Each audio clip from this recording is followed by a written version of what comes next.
Assalamualaikum warahmatullahi wabarakatuh. Sahabat Islami, 9 komandan perang terhebat dalam sejarah Islam. Perkembangan Islam memiliki sejarah yang sangat panjang.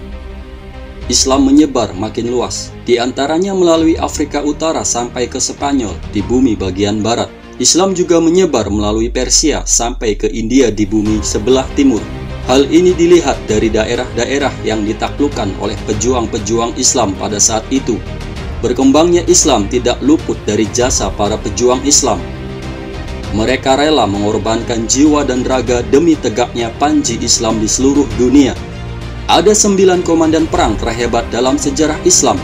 Mereka berjasa sangat besar dalam perkembangan Islam. Siapa saja mereka? Simak tayangan ini sampai selesai.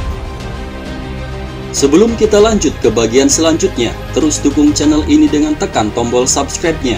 Nyalakan juga lonceng notifikasinya agar sahabat Islami mendapat informasi mengenai update video terbaru dari Islami Nusantara. Like juga tayangan ini, share ke media sosial, dan isi kolom komentar untuk meramaikan dan berdiskusi dengan sahabat Islami lainnya. Pertama, Salahuddin Al-Ayyubi. Dunia mengenalnya sebagai salah satu tokoh pemimpin terbesar. Dia juga merupakan salah satu tokoh terbesar dalam Perang Salib. Namanya dikenal luas tatkala ia dapat menaklukkan kerajaan Yerusalem yang ketika itu dipimpin oleh Guy de Lusignan, Raja Yerusalem. Bernama lengkap Salahuddin Al-Ayyubi, yang dikenal dunia barat sebagai Saladin, terlahir dari keluarga Kurdis di kota Tikrit, 140 km barat laut kota Baghdad, dekat sungai Tigris pada tahun 1137 Masehi. Masa kecilnya selama 10 tahun dihabiskan belajar di Damaskus, di lingkungan anggota dinasti Zangid yang memerintah Syria, yaitu Nur ad-Din atau Nuruddin Zangi. Ia memimpin pasukan oposisi Islam untuk menghadapi kaum Frank dan tentara salib Eropa lainnya di Levan. Pada puncak kekuasaannya, ia memerintah wilayah yang sangat luas, meliputi Mesir, Suriah, Mesopotamia, kawasan yang mencakup wilayah Irak, Turki, dan Iran, Hijaz, dan sebagian Yaman, serta mendirikan dinasti Ayyubiyah di wilayah-wilayah tersebut. Ia memimpin umat Islam melawan tentara salib dan berhasil merebut kembali Palestina dari kerajaan Yerusalem setelah memenangi pertempuran Hattin. Ia wafat pada tanggal 22 Safar 589 Hijriah. 2. Abdullah bin Amir.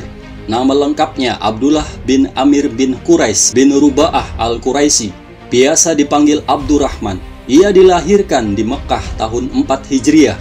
Ia adalah putra paman Utsman bin Affan. Ayahnya Amir adalah putra bibi Rasulullah, Baidah binti Abdul Muthalib.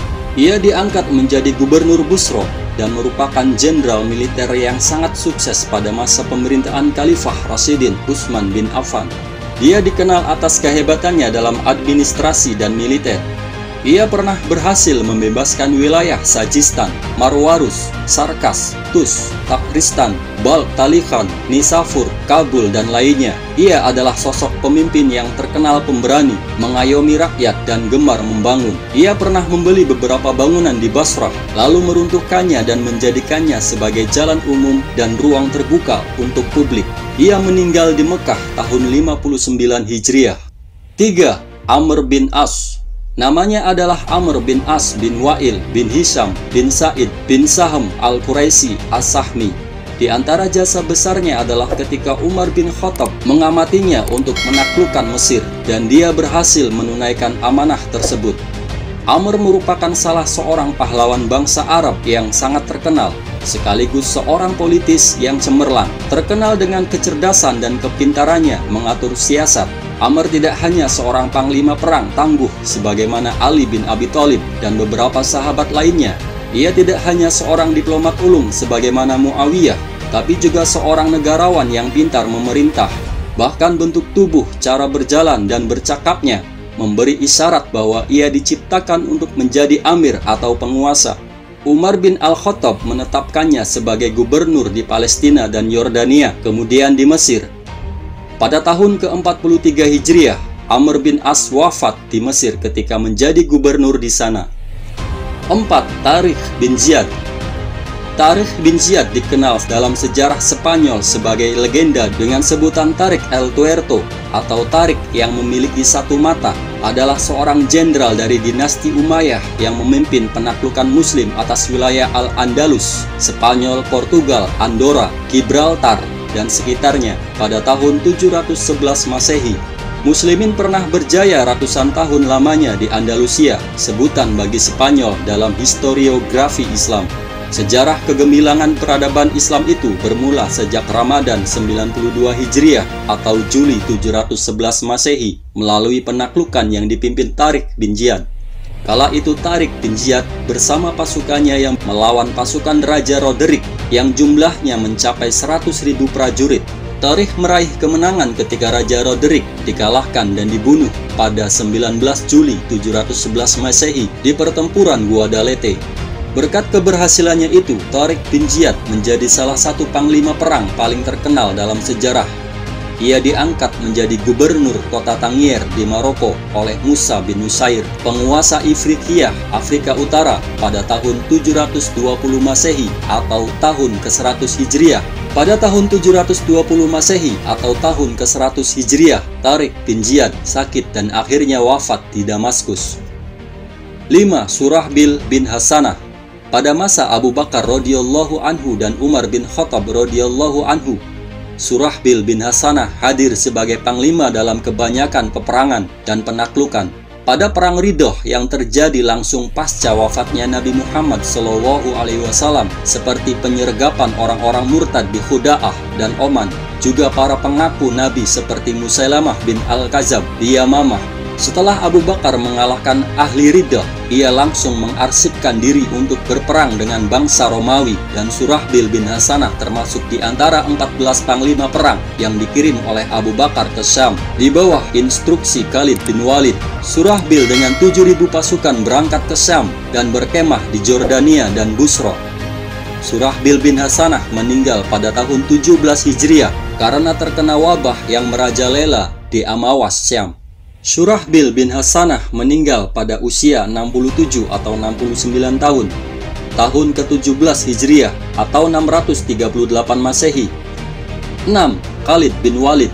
Khalid ibnu Walid atau sering disingkat Khalid bin Walid adalah seorang panglima perang pada masa pemerintahan Khulafaur Rasyidin yang termasyhur serta dijuluki sebagai Saifullah al-Maslul, pedang Allah yang terhunus. Dia adalah salah satu dari panglima-panglima perang yang tidak terkalahkan sepanjang karirnya. Terkenal sebagai panglima tertinggi untuk Nabi Muhammad dan penerus-penerusnya. Di bawah kepemimpinan militernya lah Arabia untuk pertama kalinya dalam sejarah membentuk entitas politik yang bersatu, yaitu kekhalifahan. Mengkomandani pasukan muslim, dia tak terkalahkan lebih dari 100 pertempuran termasuk melawan Kekaisaran Bizantium, Kekaisaran Sasanid, dan sekutu-sekutu mereka termasuk juga suku-suku Arab di luar kekuasaan khalifah. Pencapaian strategis dia ialah penaklukan Arab, Persia, Mesopotamia, dan Suriah, Romawi hanya dalam waktu 4 tahun pada tahun 632 sampai 638 Masehi. Kemenangan-kemenangan yang terkenal darinya ialah kemenangan telak pada pertempuran Yamama, pertempuran Ulais, dan pertempuran Firaj, dan kesuksesan taktis pada pertempuran Walaja dan pertempuran Yarmuk. Dia menjadi mualaf dan masuk Islam, bergabung bersama Nabi Muhammad setelah terjadinya perjanjian Hudaybiyah, serta berpartisipasi dalam berbagai ekspedisi untuk Nabi Muhammad, seperti pertempuran Mu'tah. Ini merupakan pertempuran pertama antara orang Romawi dan Muslim. Ia mengatur langkah dan rencana secara cepat, kemudian membagi pasukannya ke dalam kelompok-kelompok besar dalam suasana perang berkecamuk. Pada setiap kelompok pasukannya, ia memberinya tugas sasarannya masing-masing dengan kecerdikan akalnya yang luar biasa, sehingga akhirnya ia berhasil membuka jalur luas di antara pasukan Romawi. Dari jalur itulah seluruh pasukan Muslim menerobos dengan selamat. Karena prestasinya dalam perang inilah Rasulullah menganugerahkan gelar kepada Khalid bin Walid, si pedang Allah yang senantiasa terhunus. Khalid bin Walid wafat pada 18 Ramadan 21 Hijriah. 7. Muhammad Al-Fatih. Muhammad Al-Fatih adalah salah seorang raja atau sultan kerajaan Utsmani yang paling terkenal. Ia merupakan Sultan ke-7 dalam sejarah Bani Utsmaniyah. Al-Fatih adalah gelar yang senantiasa melekat pada namanya karena dialah yang mengakhiri atau menaklukkan kerajaan Romawi Timur yang telah berkuasa selama 11 abad. Sultan Muhammad Al-Fatih memerintah selama 30 tahun. Selain menaklukkan Bizantium, ia juga berhasil menaklukkan wilayah-wilayah di Asia, menyatukan kerajaan-kerajaan Anatolia dan wilayah-wilayah Eropa. Dan termasuk jasanya yang paling penting adalah berhasil mengadaptasi manajemen kerajaan Bizantium yang telah matang ke dalam kerajaan Utsmani. Kecintaannya untuk berjihad membuatnya tidak memperdulikan terhadap penyakit yang dideritanya untuk menaklukkan Asia Kecil. Dengan pasukannya yang besar, penyakit panas yang dideritanya semakin tinggi dan parah, sehingga ia wafat di tengah-tengah pasukan besarnya pada tanggal 4 Rabiul Awal 886 Hijriah atau Mei 1481 Masehi. Saat wafat beliau berusia 52 tahun dan telah berkuasa selama 30 tahun lebih. 8. Sa'ad bin Abi Waqqas. Kepahlawanan Sa'ad bin Abi Waqqas tertulis dengan tinta emas saat memimpin pasukan Islam melawan tentara Persia di Qadisiyah. Peperangan ini merupakan salah satu peperangan terbesar umat Islam. Bersama 3.000 pasukannya, ia berangkat menuju Qadisiyah. Di antara mereka terdapat 9 veteran Perang Badar, lebih dari 300 orang mereka yang ikut serta dalam Ikrar Ridwan di Hudaybiyah, dan 300 di antaranya mereka yang ikut serta dalam memerdekakan Mekah bersama Rasulullah.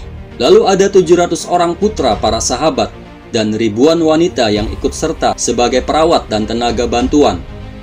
Pasukan ini berkemah di Qadisiyah di dekat Hiro. Pasukan Persia yang siap tempur berjumlah 120.000 orang di bawah Panglima Perang Rustum. Sa'ad bin Abi Waqqas membawa 4.000 pasukan muslimin ke Irak. Jarir bin Abdullah al-Bajali akhirnya bergabung dengan pasukan tentara muslim.